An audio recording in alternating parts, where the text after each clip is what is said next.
as the sea rushed to shore.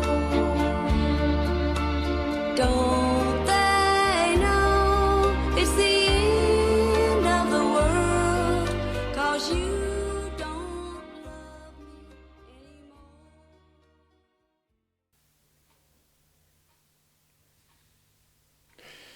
Joe didn't like Kate to sit still and stare straight ahead, hour after hour. That meant she was thinking. And since her face had no expression, Joe had no access to her thoughts.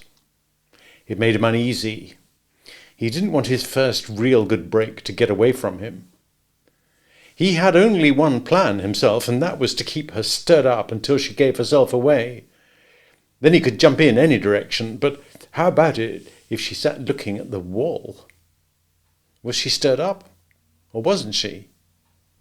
Joe knew she hadn't been to bed, and when he asked whether or not she wanted breakfast, she shook her head so slowly that it was hard to know whether she had heard him or not. He advised himself cautiously, "Don't do nothing, just stick around and keep your eyes and ears open." The girls in the house knew something had happened, but no two of them had the same story, goddamn chicken heads. Kate was not thinking. Her mind drifted among impressions, the way a bat drifts and swoops in the evening. She saw the face of the blonde and beautiful boy, his eyes mad with shock. She heard his ugly words, aimed not so much at her as at himself, and she saw his dark brother leaning against the door and laughing. Kate had laughed too, the quickest and best self-protection. What would her son do? What had he done after he went quietly away? She thought of Carl's eyes with their look of sluggish and fulfilled cruelty, peering at her as he slowly closed the door. Why had he brought his brother? What did he want? What was he after? If she knew, she could take care of herself, but she didn't know. The pain was creeping in her hands again, and there was a new place. Her right hip ached angrily when she moved. She thought, so the pain will move in toward the centre, and sooner or later all the pains will meet in the centre and join like rats in a clot. In spite of his advice to himself, Joe couldn't let it alone. He carried a pot of tea to her door, knocked softly, opened the door, and went in. As far as he could see, she hadn't moved. He said, "I brought you some tea, ma'am." "Put it on the table," she said. And then as a second thought, "Thank you, Joe." "You don't feel good, ma'am?" "The pain's back. The medicine fooled me." "Anything I can do?" She raised her hands. "Cut these off at the wrists." She grimaced with the extra pain lifting her hands had caused. "Makes you feel hopeless," she said plaintively. Joe had never heard a tone of weakness in her before, and his instinct told him it was time to move in. He said, "Maybe you don't want me to bother you, but I got some word about that other." He knew by the little interval before she answered that she had tensed. "What other?" she asked softly. "That dame, ma'am." "Oh, you mean Ethel?" "Yes, ma'am." "I'm getting tired of Ethel. What is it now?" "Well, I'll tell you like it happened. I can't make anything out of it. I'm in Kellogg's cigar store, and a fellow come up to me. 'You're Joe,' he says, and I tell him. 'Who says?' 'You was looking for somebody,' he says. 'Tell me about it,' I says. Never seen the guy before. So he says, 'That party told me she wants to talk to you,' and I told him, 'Well, why don't she?' He gives me the long look and he says, 'Maybe you forgot what the judge said.' I guess he means about her coming back." He looked at Kate's face, still and pale, the eyes looking straight ahead. Kate said, "And then he asked you for some money?" "No, ma'am, he didn't. He says something don't make no sense. He says, 'Does Fay mean anything to you?' 'Not a thing,' I told him. He says, 'Maybe you better talk to her.' 'Maybe,' I says, and I come away. Don't make no sense to me. I figured I'd ask you." Kate asked, Does the name Fay mean anything to you? Not a thing. Her voice became very soft. You mean you never heard that Fay used to own this house? Joe felt a sickening jolt in the pit of his stomach. What a goddamn fool! Couldn't keep his mouth shut. His mind floundered. Why, come to think of it, I believe I did hear that. Seemed like the name was like Faith. The sudden alarm was good for Kate. It gave her something to do. She responded to the challenge with something like pleasure. She laughed softly. Faith, she said under her breath. Pour me some tea, Joe. She did not appear to notice that his hand shook and that the teapot spout rattled against the cup. She didn't look at him, even when he set the cup before her, and then stepped back out of range of her eyes. Joe was quaking with apprehension. Kate said in a pleading voice, Joe, do you think you could help me? If I gave you $10,000, do you think you could fix everything up? She waited just a second, then swung round and looked full in his face. His eyes were moist. She caught him licking his lips, and at her sudden move he stepped back as though she had struck at him. Her eyes would not let him go. Did I catch you out, Joe? I don't know what you're getting at, ma'am. You go and figure it out, and then you come and tell me. You're good at figuring things out. And send Therese in, will you? He wanted to get out of this room where he was outpointed and outfought. He had made a mess of things. He wondered if he'd bollocksed up the brakes. And then the bitch had the nerve to say, Thank you for bringing tea. You're a nice boy. He wanted to slam the door, but he didn't dare. Kate got up stiffly, trying to avoid the pain of moving her hip. She went to her desk and slipped out a sheet of paper. Holding the pen was difficult. She wrote, moving her whole arm, Dear Ralph, tell the sheriff it wouldn't do any harm to check on Joe Valeri's fingerprints. You remember Joe? He works for me. Yours, Kate. She was folding the paper when Therese came in, looking frightened. Oh, you want me? Did I do something? I tried my best, ma'am. I ain't been well. Come here, Kate said. And while the girl waited beside the desk, Kate slowly addressed the envelope and stamped it. I want you to run a little errand for me, she said. Go to Bell's candy store and get a £5 box of mixed chocolates and a £1 box. The big one is for you girls. Stop at Crufts drugstore and get me 2 medium toothbrushes and a can of tooth powder. You know, that can with the spout. Yes, ma'am. Therese was greatly relieved. You're a good girl, Kate went on. I've had my eye on you. I'm not well, Therese. If I see that you do this well, I'll seriously consider putting you in charge when I go to the hospital. You will? Are you going to the hospital? I don't know yet, dear, but I'll need your help. Now here's some money for the candy. Medium toothbrushes, remember? Yes, ma'am, thank you. Shall I go now? Yes, and kind of creep out, will you? Don't let the other girls know what I told you. I'll go out the back way. She hurried toward the door.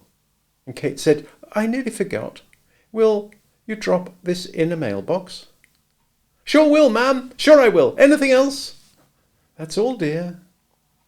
When the girl was gone, Kate rested her arms and hands on the desk so that each crooked finger was supported. Here it was. Maybe she had always known. She must have, but there was no need to think of that now. She'd come back to that. They'd put Joe away. But there'd be someone else. And there was always Ethel. Sooner or later. But no need to think about that now. She tiptoed her mind around the whole subject and back to an elusive thing that peeped out and then withdrew. It was when she had been thinking of her yellow-haired son that the fragment had first come to her mind. His face, hurt, bewildered, despairing, had brought it. And then she remembered. She was a very small girl with a face as lovely and fresh as her son's face. A very small girl. Most of the time she knew she was smarter and prettier than anyone else. But now and then a lonely fear would fall upon her, so that she seemed surrounded by a tree-tall forest of enemies. Then every thought and word and look was aimed to hurt her, and she had no place to run and no place to hide, and she'd cry in panic because there was no escape and no sanctuary. And then one day she was reading a book. She could read when she was 5 years old. She remembered the book, brown with a silver title, and the cloth was broken and the boards thick. It was Alice in Wonderland. Kate moved her hands slowly and lifted her weight a little from her arms, and she could see the drawings. Alice with long straight hair. But it was the bottle which said, "Drink me," that had changed her life. Alice had taught her that. When the forest of her enemies surrounded her, she was prepared. In her pocket she had a bottle of sugar water, and on its red-framed label she had written, "Drink me." She'd take a sip from the bottle, and she'd grow smaller and smaller. Let her enemies look for her then. Cathy would be under a leaf, or looking out of an ant-hole, laughing. They couldn't find her then. No door could close her out, and no door could close her in. She could walk upright under a door. And always there was Alice to play with. Alice to love her and trust her. Alice was her friend, always waiting to welcome her to tininess. All this so good that it was almost worthwhile to be miserable. But good as it was, there was one more thing always held in reserve. It was her threat and her safety. She had only to drink the whole bottle, and she would dwindle and disappear and cease to exist. And better than all, when she stopped being, she never would have been. This was her darling safety. Sometimes in her bed she'd drink enough of "Drink me" so that she was a dot, as small as the littlest gnat. But she had never gone clear out, never had to. That was her reserve, guarded from everyone. Kate shook her head sadly, remembering the cut-off little girl. She wondered why she had forgotten that wonderful trick. It had saved her from so many disasters. The light filtering down at one through a clover leaf was glorious. Cathy and Alice walked among towering grass, arms around each other, best friends, and Cathy never had to drink all of "Drink me" because she had Alice. Kate put her head down on the blotter between her crooked hands. She was cold and desolate, alone and desolate. Whatever she had done, she had something more than other people. She was different. She had been driven to do things. She raised her head and made no move to wipe her streaming eyes. That was true. She was smarter and stronger than other people. She had something they lacked. And right in the middle of her thought, Cal's dark face hung in the air in front of her, and his lips were smiling with cruelty. The weight pressed down on her, forcing her breath out. They had something she lacked, and she didn't know what it was. Once she knew this, she was ready, and once ready, she knew she had been ready for a long time, perhaps all of her life. Her mind functioned like a wooden mind. Her body moved crookedly like a badly operated marionette, but she went steadily about her business. It was noon. She knew from the chatter of the girls in the dining room. The slugs had only just got up. Kate had trouble with the doorknob, turned it finally by rolling it between her palms. The girls choked in the middle of laughter and looked up at her. The cook came in from the kitchen. Kate was a sick ghost, crooked and in some way horrible. She leaned against the dining room wall and smiled at her girls, and her smile frightened them even more, because it was like the frame for a scream. "Where's Joe?" Kate asked. "He went out, ma'am." "Listen," she said. "I've had no sleep for a long time. I'm going to take some medicine and sleep. I don't want to be disturbed. I don't want any supper. I'll sleep the clock around. Tell Joe I don't want anybody to come near me for anything until tomorrow morning. Do you understand?" "Yes, ma'am," they said. "Good night, then. It's afternoon, but I mean good night." "Good night, ma'am," they chorused obediently. Kate turned and walked crabwise back to her room. She closed her door and stood looking around, trying to form her simple procedure. She went back to her desk. This time she forced her hand, in spite of the pain, to write plainly, "I leave everything I have to my son, Aaron Trask." She dated the sheet and signed it, Catherine Trask. Her fingers dwelt on the page, and then she got up and left her will face upward on the desk.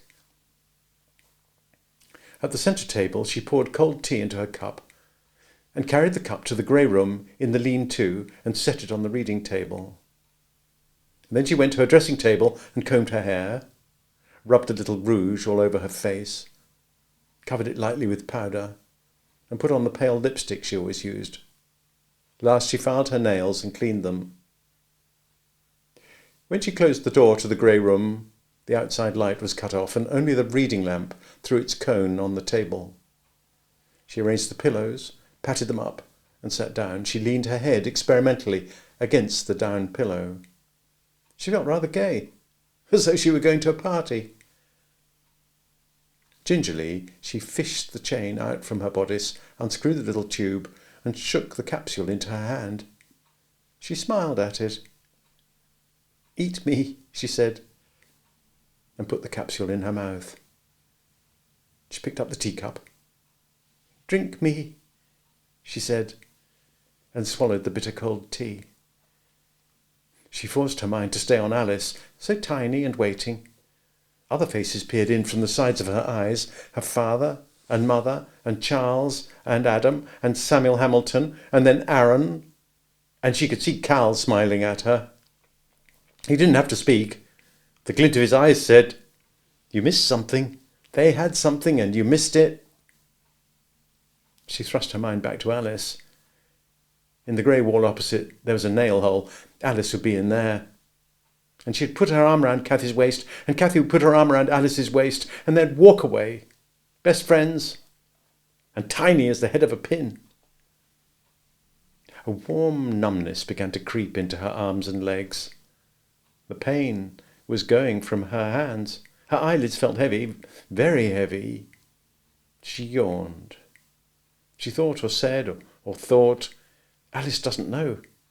I'm going right on past." Her eyes closed and a dizzy nausea shook her. She opened her eyes and stared about in terror. The grey room darkened and the cone of light flowed and rippled like water, and then her eyes closed again and her fingers curled as though they held small breasts, and her heart beat solemnly and her breathing slowed as she grew smaller and smaller and then disappeared, and she had never been. When Kate dismissed him, Joe went to the barber shop, as he always did when he was upset. He had his hair cut and an egg shampoo and tonic. He had a facial massage and a mud pack, and around the edges he had his nails manicured, and he had his shoes shined. Ordinarily this and a new necktie set Joe up, but he was still depressed when he left the barber with a 50-cent tip. Kate had trapped him like a rat, caught him with his pants down. Her fast thinking left him confused and helpless. The trick she had of leaving it to you, whether she meant anything or not, was no less confusing. The night started dully, but then 16 members and 2 pledges from Sigma Alpha Epsilon, Stanford chapter, came in, hilarious, from a pledge hazing in San Juan. They were full of horseplay. Florence, who smoked the cigarette in the circus, had a hard cough. Every time she tried, she coughed and lost it, and the pony stallion had diarrhea. The college boys shrieked and pounded each other in their amusement, and then they stole everything that wasn't nailed down. After they had left, 2 of the girls got into a tired and monotonous quarrel, and Therese turned up with the first symptoms of the old Joe. Oh, Christ, what a night! And down the hall, that brooding, dangerous thing was silent behind its closed door. Joe stood by the door before he went to bed, and he could hear nothing. He closed the house at 2:30 and was in bed by 3, but he couldn't sleep. He sat up in bed and read 7 chapters of The Winning of Barbara Worth, and when it was daylight he went down to the silent kitchen and made a pot of coffee. He rested his elbows on the table and held the coffee mug with both hands. Something had gone wrong, Joe couldn't figure out what it was. Maybe she'd found out that Ethel was dead. He'd have to watch his step, and then he made up his mind and made it up firmly. He'd go in to see her at 9, and he'd keep his ears open. Maybe he hadn't heard right. Best thing would be to lay it on the line and not be a hog. Just say he'd take $1,000 and get the hell out, and if she said no, he'd get the hell out anyway. He was sick of working with dames. He could get a job dealing faro in Reno. Regular hours and no dames. Maybe get himself an apartment and fix it up. Big chairs and a Davenport. No point in beating his brains out in this lousy town. Better if he got out of the state anyway. He considered going right now. Just get up from the table, climb the stairs, 2 minutes, pack a suitcase, and gone. 3 or 4 minutes at the most. Don't tell nobody nothing. The idea appealed to him. The breaks about Ethel might not be as good as he thought at first, but $1,000 was a stake. Better wait. When the cook came in, he was in a bad mood. He had a developing carbuncle on the back of his neck, and the skin from the inside of an eggshell stretched over it to draw it to a head. He didn't want anybody in his kitchen feeling the way he did. Joe went back to his room and read some more, and then he packed his suitcase. He was going to get out any way it went. At 9 o'clock he knocked gently on Kate's door and pushed it open. Her bed had not been slept in. He set down the tray and went to the door of the lean-to and knocked again, and then called. Finally opened the door. The cone of light fell on the reading stand. Kate's head was deeply cushioned in the pillow. "You must have slept all night here," Joe said. He walked around in front of her, saw bloodless lips and eyes shining dully between half-closed lids, and he knew she was dead. He moved his head from side to side and went quickly into the other room to make sure that the door to the hall was closed. With great speed he went through the dresser, drawer by drawer, opened her purses, the little box by her bed, and he stood still. She didn't have a goddamn thing. Not even a silver-backed hairbrush. He crept to the lean-to and stood in front of her. Not a ring, not a pin. Then he saw the little chain around her neck and lifted it clear and unsnapped the clasp. A small gold watch, a little tube, and 2 safe deposit keys, number 27 and 29. "So that's where you got it, you bitch," he said. He slipped the watch off the thin chain and put it in his pocket. He wanted to punch her in the nose. Then he thought of her desk. The 2-line holograph will attracted him. Somebody might pay for that. He put it in his pocket. He took a handful of papers from a pigeonhole, bills and receipts. Next hole, insurance. Next, a small book with records of every girl. He put that in his pocket too. He took a rubber band from a packet of brown envelopes, opened one, and pulled out a photograph. On the back of the picture, in Kate's neat, sharp handwriting, a name, address, and title. Joe laughed aloud. This was the real breaks. He tried another envelope and another. A gold mine. A guy could live for years on these. Look at that fat-ass councilman. He put the band back. In the top drawer, 8 $10 bills and a bunch of keys. He pocketed the money too. As he opened the second drawer, enough to see that it held writing paper and sealing wax and ink, there was a knock on the door. He walked to it and opened it a crack. The cook said, "Fella out here wants to see you." "Who is he?" "How the hell do I know?" Joe looked back at the room and then stepped out, took the key from the inside, locked the door, put the key in his pocket. He might have overlooked something. Oscar Noble was standing in the big front room, his grey hat on his head and his red mackinaw buttoned up tight round his throat. His eyes were pale grey, the same colour as his stubble whiskers. The room was in semi-darkness. No one had raised the shades yet.